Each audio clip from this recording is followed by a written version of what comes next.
On the 52nd floor of the Aurora Group building, city lights reflected against cold glass walls. Owen Hayes, an ordinary IT engineer, stood before a conference table where Victoria Lang, the youngest billionaire in tech, looked at him like a number about to be deleted from the system. No shouting, no begging. When fired simply for not being willing to sacrifice personal life, Owen said only one sentence. One sentence that silenced the room. And that sentence forced a billionaire to confront the greatest emptiness of her life. The elevator doors opened with a soft chime. Owen Hayes stepped onto the executive floor, worn laptop bag over his shoulder. Security had called 20 minutes earlier. No explanation. Just Miss Lang wants to see you immediately. At Aurora Group, he had never been above the 12th floor. Now he stood where the carpet was too thick and the silence too complete. Mr. Hayes. A woman gestured toward glass doors. She is waiting. The conference room stretched before him. Floor-to-ceiling windows framed Manhattan below. At the far end of a table that could seat 20, Victoria Lang sat alone. She did not look up. At 33, she looked like her magazine covers. Hair pulled back with precision, navy suit, eyes that evaluated everything with cold efficiency. Owen sat. Victoria tapped her tablet deliberately. When she finally looked up, her expression revealed nothing. "Do you know why you are here?" "No." One eyebrow lifted. "You cannot think of a single reason?" Owen's mind scrolled through his time at the company. Projects completed. Code reviews passed. No complaints. "I honestly cannot." "That is interesting." Victoria leaned back. "I have been reviewing your file. Your work is adequate, sometimes even good. But there is a pattern that concerns me." She turned the tablet toward him. "A spreadsheet, timestamps, dates, badge swipes. You arrive and leave at the same time every single day. Not one deviation." Owen waited. "Weekend logins, 0. Evening work, 0. Optional training. You have declined every session. I complete my assigned work. That is not what I asked." Her voice did not rise. It did not need to. "Why are you not doing more? Why treat this like a job instead of a career?" The question hung between them. Owen felt something cold settle in his chest. "May I speak plainly? Please. I have a son. Finn. He is 6. I pick him up from school every day." Victoria's expression did not change. "And his mother?" "There is no mother. Not anymore." A pause. Brief. Calculated. "I see." Victoria set down the tablet. "And you believe that is relevant to your employment here?" Owen chose his words carefully. "I believe I was hired to do a job. I do that job well. My performance reviews have been positive. My code quality scores are in the top 15%. I have never missed a deadline. All true." Victoria stood, walking to the window. She spoke to the glass. "But Aurora does not succeed by having employees who do the minimum. We succeed because people here understand that excellence requires sacrifice.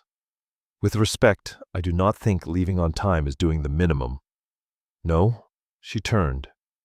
"Then what would you call refusing every opportunity to expand your skills, to network, to demonstrate commitment that leads to advancement?" "I would call it being a present father." The words came out steady, firm. Victoria walked back, heels clicking against marble. "Mr. Hayes, I'm going to be direct. The people who thrive here, who build careers, who change industries, who matter, they understand success has a cost. They make sacrifices. They prioritize. I do prioritize. Your son over your career. Every single time." Something flickered across Victoria's face. Too quick to read. She sat, folded her hands with precision. "Let me tell you what I see. I see someone with potential who refuses to realize it. I see talent wasted on routine maintenance because you will not invest the extra hours that separate good from exceptional. I see a father who thinks he is doing the right thing, but who is actually teaching his son that mediocrity is acceptable.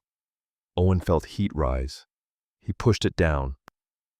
"I see a son who has a father who is there," he said quietly. "That is not mediocrity. That is everything. And when he is older, when he asks why his father never achieved anything significant, why you stayed in the same position year after year while others advanced, what will you tell him?" "I will tell him I was there. For every dinner, every bedtime story, every scraped knee and bad dream. I will tell him he was more important than any promotion." Victoria studied him. "You really believe that? I know that." She picked up the tablet again, swiped through screens. "Your son has asthma." Owen went still. "How do you—" "Your insurance claims. Severe attacks. One required overnight observation." She looked up. "That is expensive. Even with insurance. We manage. Barely. Not cruel, just factual.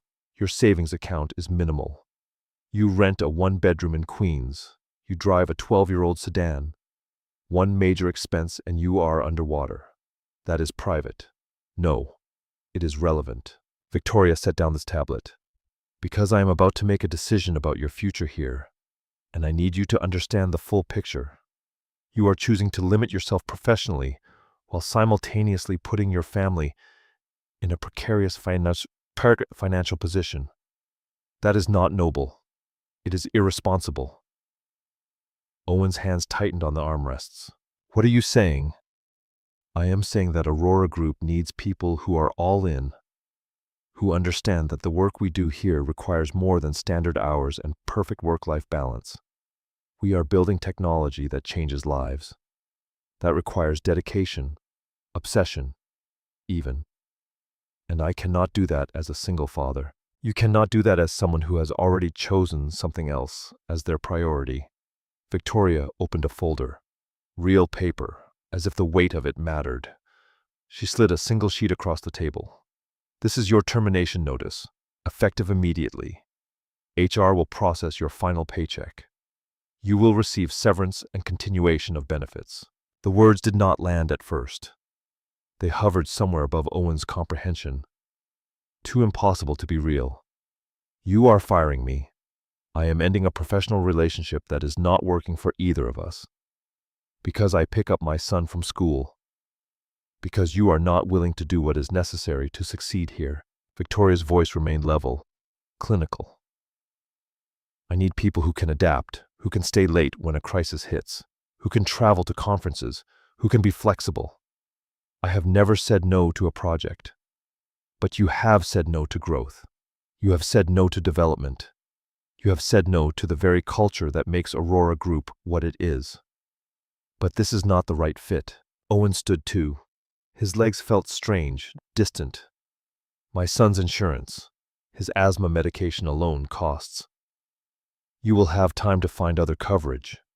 I suggest you start looking immediately." "There is nothing I can do? Nothing I can change?" Victoria looked at him with something that might have been pity or disappointment. "You made your choice when you decided your personal life was more important than your professional one. That choice has consequences." "It was not a choice. It is my son." "Exactly." She turned back to the window. "You are dismissed, Mr. Hayes." Owen stood there for a moment. The entire city stretched out beyond the glass. Millions of people making millions of decisions. Most of them convinced they were right. He could argue. He could threaten legal action. He could break down. He could rage at the unfairness of a system that punished fathers for being present. He did none of those things. "I understand," he said quietly. Victoria did not turn around. Owen picked up his bag, walked toward the door. His hand touched the handle. Then he stopped. Not dramatically. Not with the energy of someone preparing a speech. Just a pause. A man who had realized something needed to be said. "Miss Lang." She glanced back, annoyed. "Yes, I know my worth. I know I am a good engineer. I know I am reliable and skilled and valuable to any team that hires me. His voice was calm. Certain, I can lose this job. I can find another one. But I cannot lose my son. I cannot get back the years I miss. I cannot undo the damage of choosing a corporation over a child. Victoria's expression did not change. You are right that I made a choice, Owen continued. Every single day I choose him. And I will make that choice tomorrow and the day after and every day for the rest of my life. Because at the end of all this, at the end of the meetings and the projects and the performance reviews, what matters is not how many hours I logged or how high I climbed. He adjusted his bag on his shoulder. What matters is whether I was there when it counted. The room was silent. Owen took a breath. I feel sorry for you, Ms. Lang, because I do not think anyone has ever chosen you over their ambition. And I think that is the loneliest thing in the world. He left. The door closed behind him with a whisper. Victoria stood frozen at the window.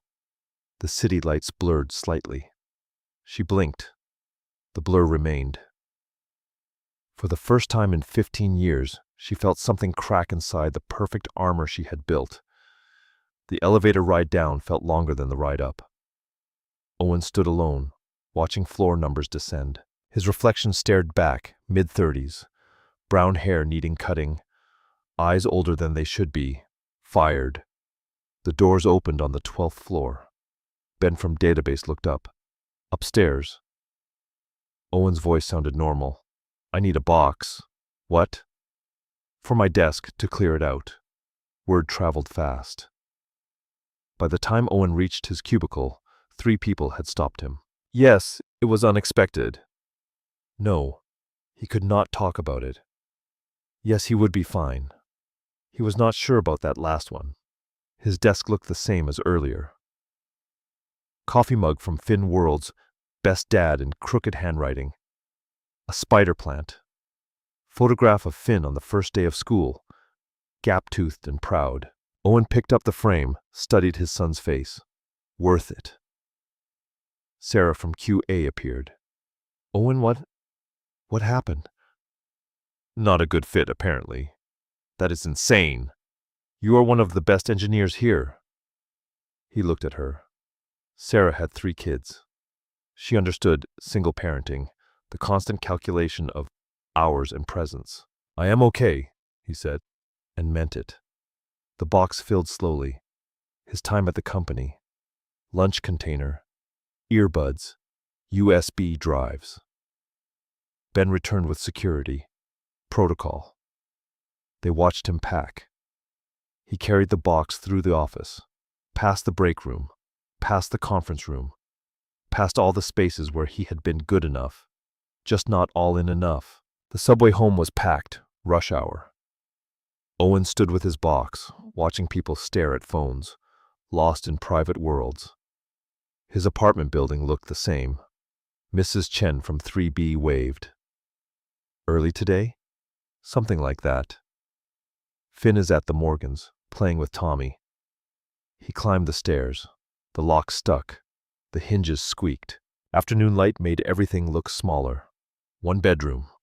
Finn got it. Owen slept on a pullout. Not ideal. But the school district was good. The rent manageable. Owen set the box down. Looked around. Fired. He would have to tell Finn, explain that Daddy lost his job, but everything would be okay. See worry cross his son's face before forcing confidence. His phone buzzed. Text from Brooke Morgan. Boys having fun. Pizza okay for dinner? Join us, Owen typed. Thanks. That would be great. Before pickup. Time to figure out how to explain that choosing Finn had cost them everything. Owen sat in the public library using free Wi-Fi to apply for jobs. 7 tabs open. Company websites. Job boards. LinkedIn. The same process repeated. Fill in experience.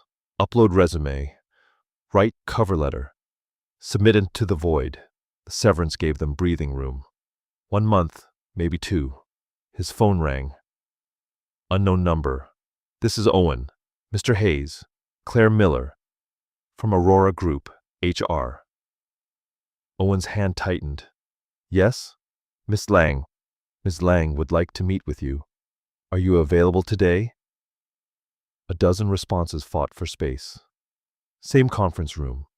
Can you tell me what this is about? Ms. Lang will explain. Will you be there? Owen looked at his laptop. The application. Section 6 of 8. I will be there. Excellent. Security will have your name. She hung up. Why would Victoria want to see him? The question followed him through the subway, up the elevator, across the executive floor. Same conference room, same view, same distance between them. But Victoria looked different. Not disheveled. She would never allow that. But something had slipped. Her hair less severe. Collar open one extra button. Small changes suggesting something fundamental had shifted. Mr. Hayes, thank you for coming. I was not sure I had a choice. A slight tilt of her head. Almost a smile. You always have a choice. Please, sit. Owen sat. Victoria did not reach for her tablet. She just looked at him. Direct, uncomfortably long. I need to tell you something, she said finally, and I need you to listen before you respond. All right?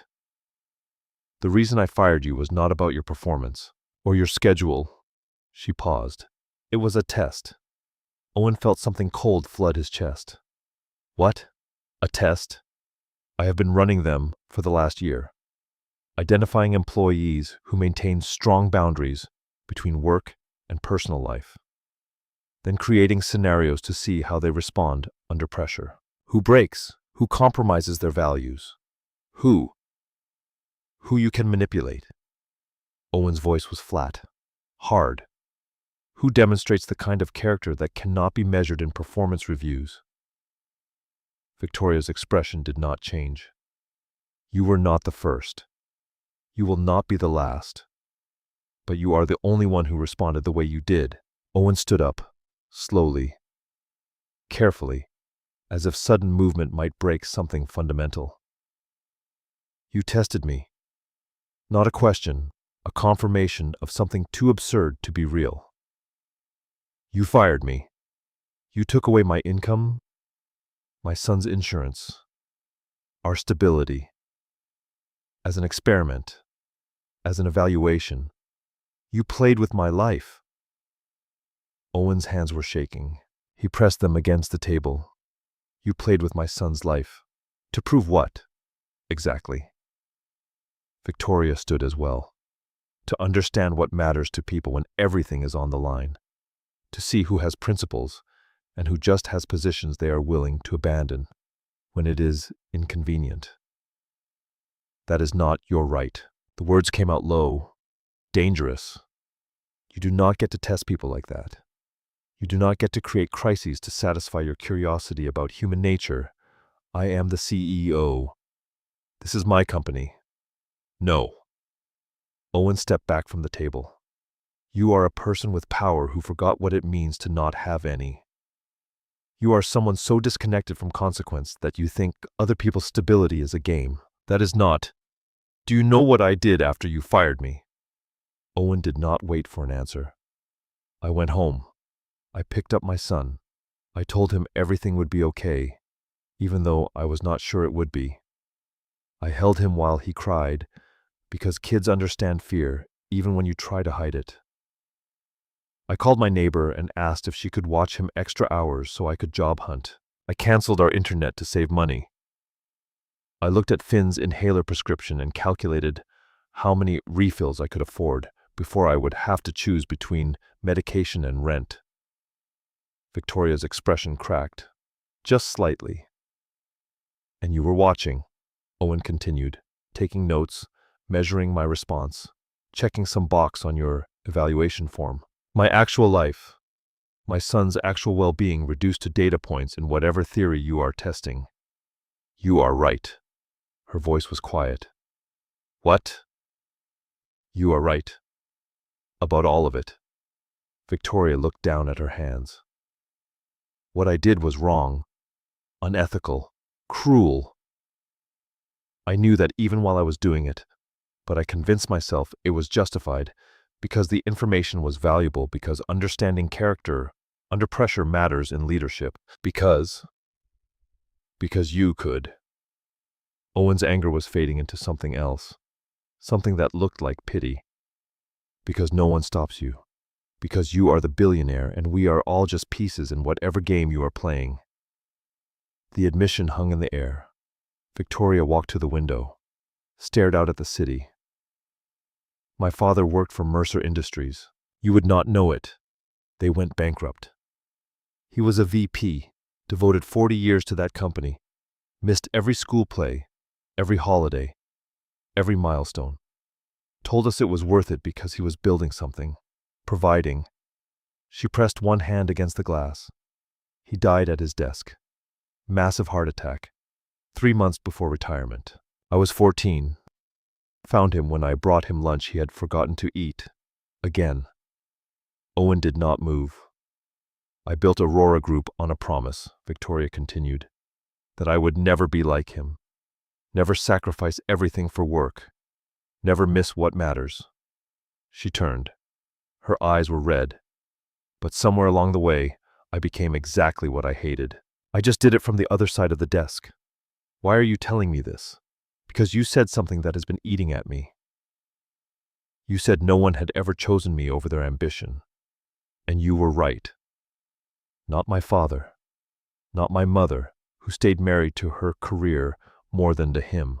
Not any of the people I have dated who saw the wealth and the status, but never the person.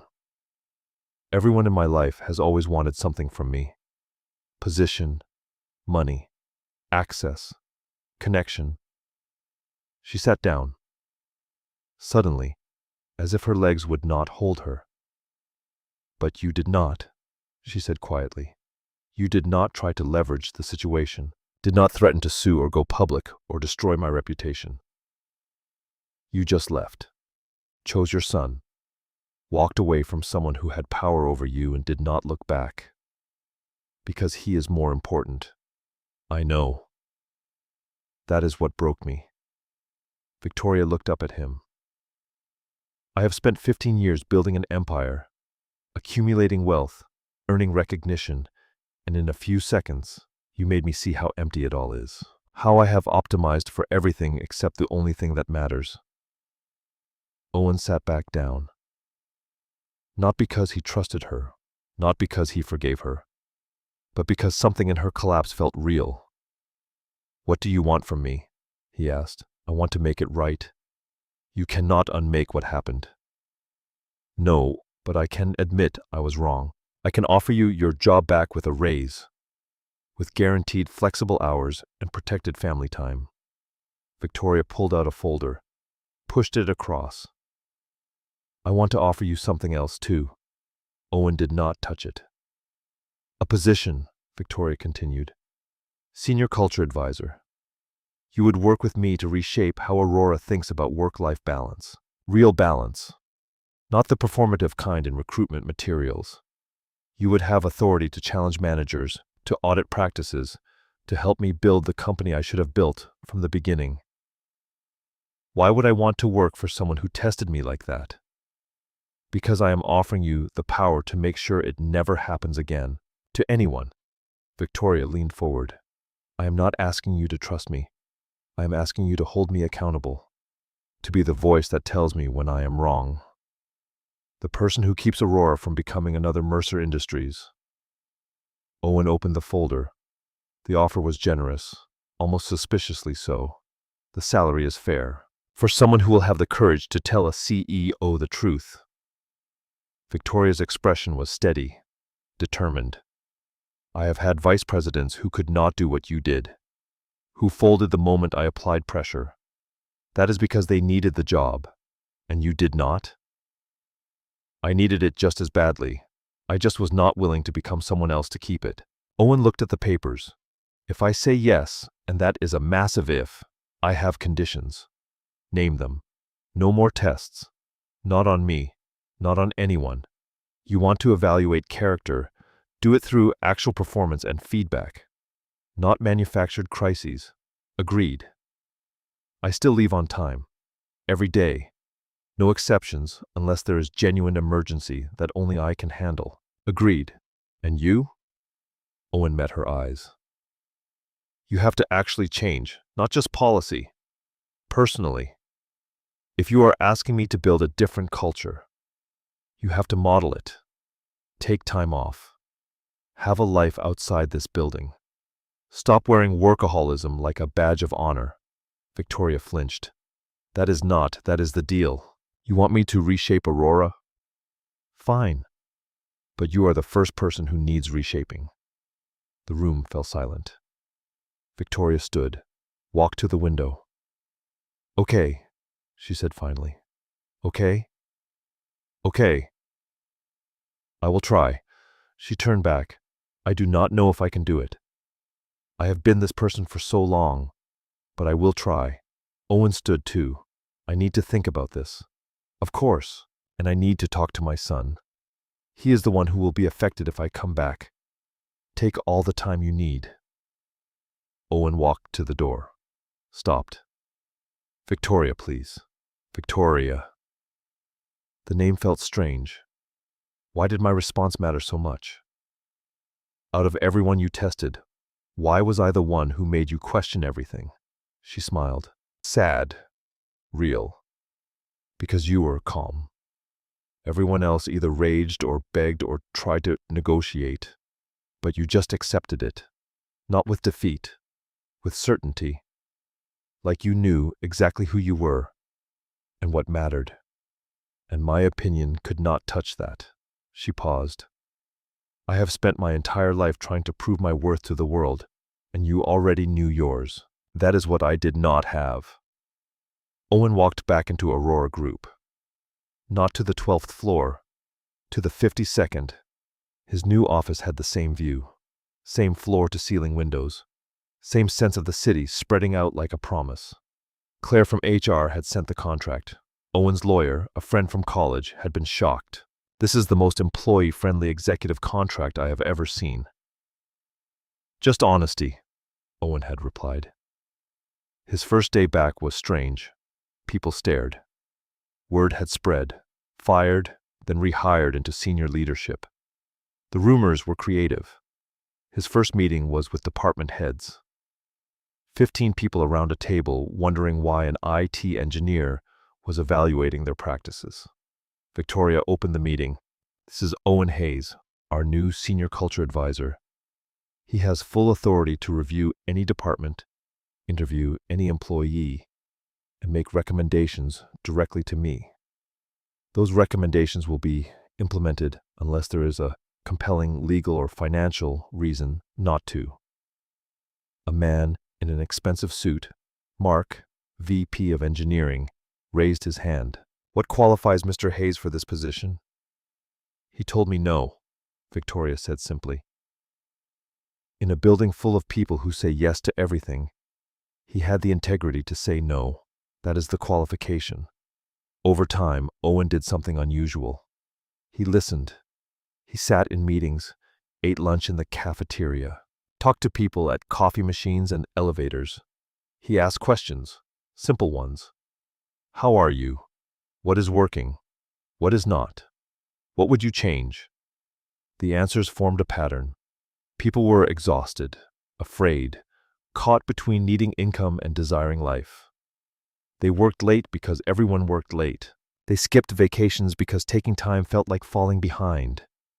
They missed their children's events and their own anniversaries because the culture demanded it. Owen compiled his findings. 60 pages. No jargon, just data and stories and the clear conclusion that Aurora was destroying people while calling it excellence. He presented it to Victoria on a Wednesday. She read in silence, absorbed each page like a blow.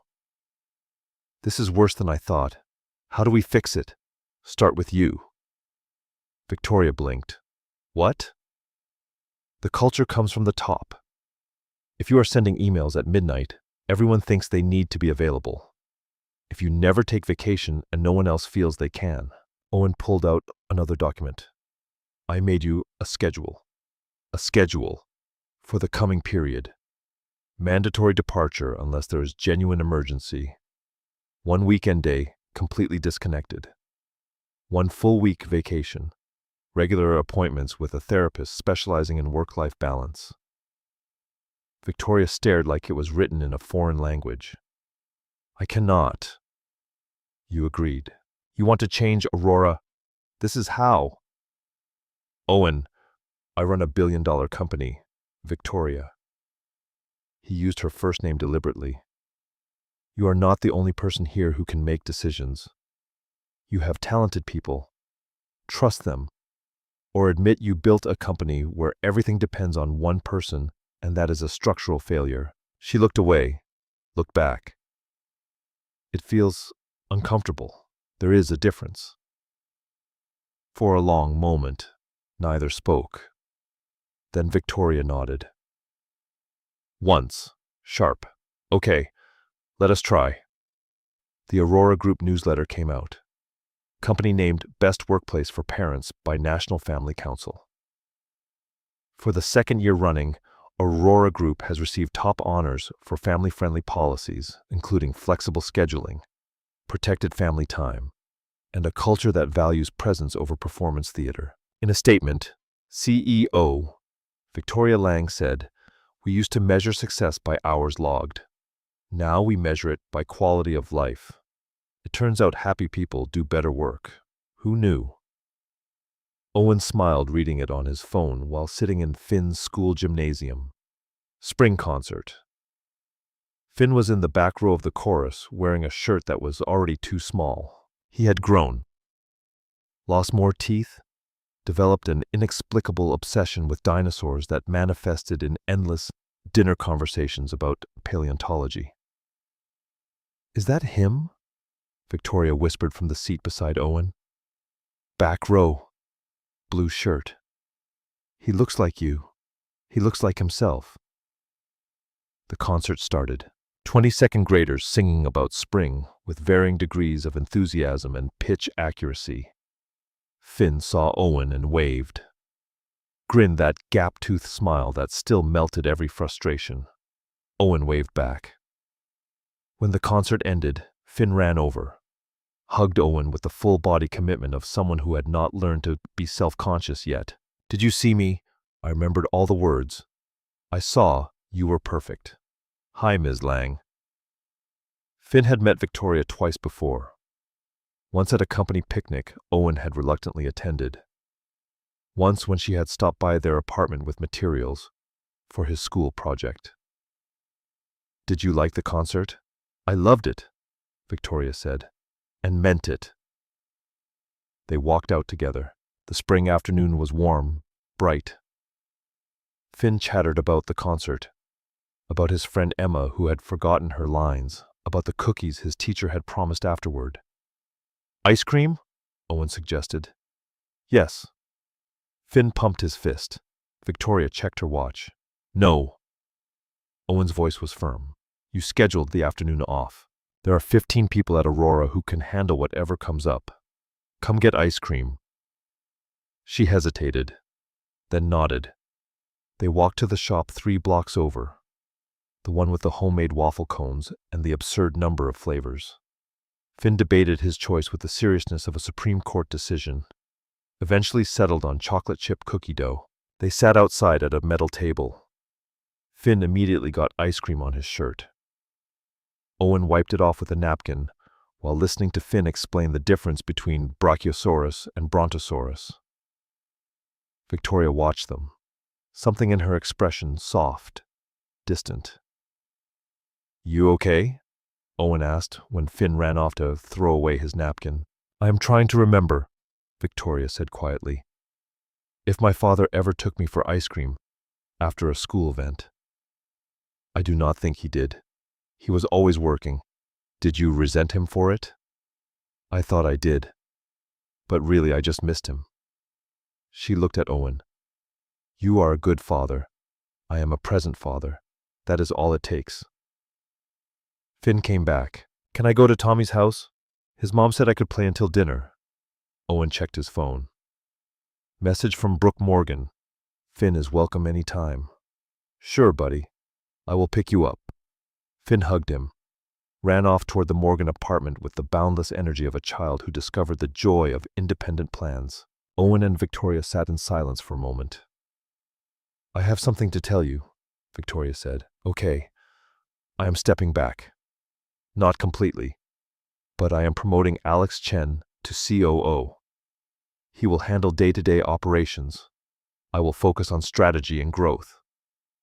She stirred her melted ice cream with a plastic spoon. I am also buying a cabin in Vermont, planning to spend long weekends there, learn to paint, maybe get a dog.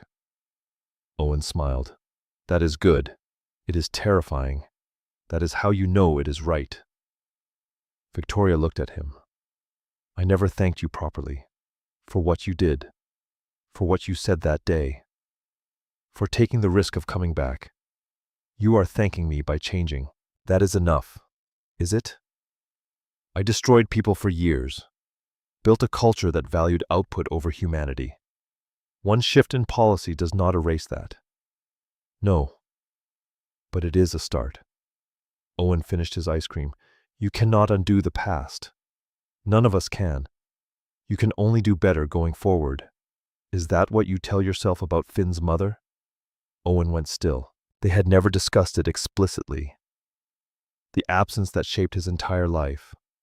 Sometimes, he admitted, she left when he was 2. Decided motherhood was not what she wanted. I was angry for a long time. Angry she abandoned him. Angry she made me a single parent. Angry at every family discount and school form that assumed 2 parents. But Finn does not remember her. The only loss he feels is the one I create by being bitter about it. So I choose to focus on what we have, not what we lost. He looked at Victoria. You cannot fix your relationship with your father. He is gone. But you can make sure the people in your life now, your employees, your friends, whoever you build relationships with, experience something different. Victoria nodded slowly. Aurora Group is doing better. Retention is up. Productivity has not dropped, despite reduced hours. Employee satisfaction scores are the highest they have been in company history. See? Turns out treating people like people works. Who knew? She smiled. Actually smiled.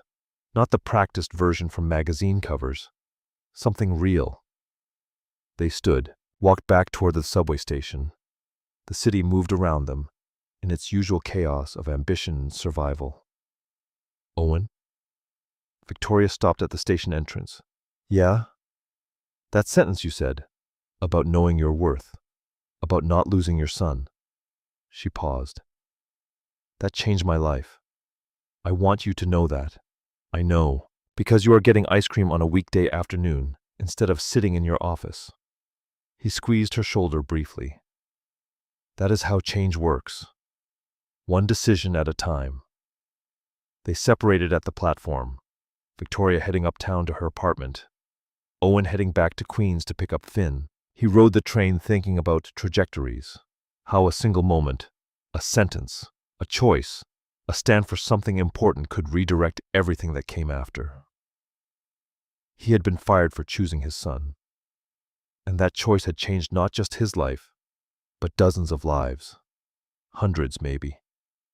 All the people at Aurora Group who now went home for dinner, who took their kids to concerts, who had permission to be human. His phone buzzed. Text from Finn via Brooke's phone. I am having fun. Love you, Dad, Owen typed back.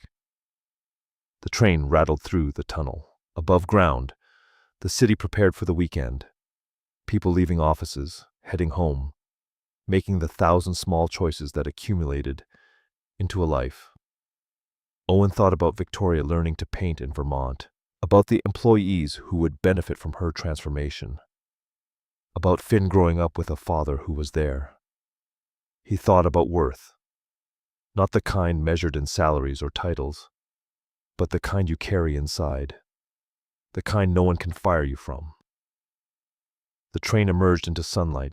Owen looked out the window at the buildings rushing past, each one full of people trying to figure out the same puzzle. What matters? What lasts? What is worth choosing when everything else falls away? He knew his answer. He had known it all along. Aurora Group published a case study that became required reading in business schools. It documented the transformation from pressure cooker culture to sustainable excellence. Charts, graphs, quantitative evidence. But professors always highlighted one part. The shift began with a single conversation. An employee who refused to compromise his values. A CEO willing to examine her assumptions. Recognition that true strength is not about working longest. It is about living best. Owen never read it. He was too busy. Not with work, though he had been promoted twice. Busy with Finn's robotics competitions, coaching Little League, the garden in their new apartment's community plot, dinners at Victoria's cabin, where she had learned to paint landscapes that were not terrible. The life he had chosen and kept choosing. One Saturday, he took Finn to the park. They threw a football while joggers circled and dogs chased each other. "Dad," Finn called. "Can I ask something?" "Always." "Was it hard when you lost your job?" Brooke said. He caught the ball. "She said you got fired for being a good dad." "Yeah," Owen said. "It was hard. But you would do it again, without question." Owen walked over, almost as tall as his shoulder, growing into someone remarkable. "Because being your dad is the most important thing I will ever do," Owen said. "And nothing, no job, no money, no success, is worth missing that." Finn smiled, that grin, now with permanent teeth. "Thanks, Dad." "For what?" "For picking me." Owen pulled him into a hug. "Every single time, buddy. Every single time." They went back to throwing. Morning sunlight filtered through trees. Somewhere, Victoria was painting. Alex ran Aurora Group. Thousands of employees lived better lives because one person had been calm when it mattered. But Owen thought about this moment, this morning, all the moments he had been present for, all the ones he would never get back if he had made different choices. Worth, about knowing what matters, about wealth that cannot be fired, cannot be lost, cannot be taken. The kind you carry in your heart, the kind called being chosen, the kind called home.